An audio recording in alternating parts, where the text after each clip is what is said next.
Bancor was named after a famous economic proposal made by Keynes at the end of World War II at the Bretton Woods Conference.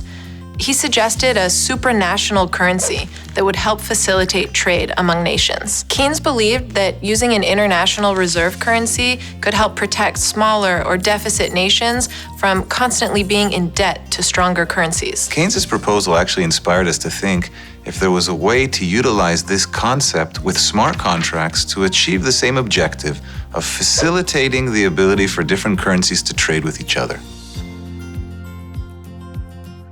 Essentially, you can think of the Bancor protocol as a new standard for cryptocurrencies, one that enables any token to hold one or more additional tokens in reserve. Essentially creating relationships between those tokens and allowing conversion between tokens and new kinds of economic models. With Bancor, conversion is done directly with a smart contract. So there's no need to be matched with another party, and anyone can always exchange their token to another. It allows currencies that are hardly ever traded to have a market price and liquidity. This is something not possible in today's exchanges.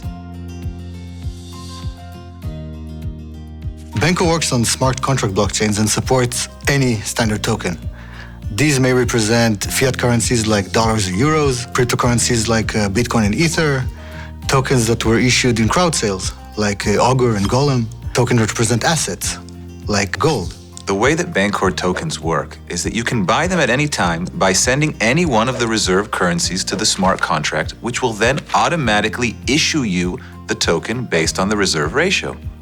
When you want to pull money out of the reserve, simply send the token back to the smart contract, thereby destroying that token and pulling out money from the reserve based on the ratio between the token and the reserve. The algorithm calculates the conversion rate between the tokens while preserving a constant ratio between the reserve's value and the Bancor token's market cap. This ensures that reserves are never drained out. Bancor's network token will serve as kind of a connective tissue, linking all of the user-generated tokens to each other. The beauty of Bancor is that the more people use it as their reserve currency, the more value it captures. It essentially encapsulates the network effect of every Bancor-compatible token. Just like the internet enabled new types of content models like the blogosphere, we're really excited about enabling the long tail of user-generated currencies. We envision a world with even millions of tokens that are highly effective locally and yet tradable globally. Because the Bancor protocol is a building block for a new type of monetary system on blockchain, we're only beginning to discover the different use cases, from decentralized ETFs to community currencies, a new type of autonomous decentralized exchange.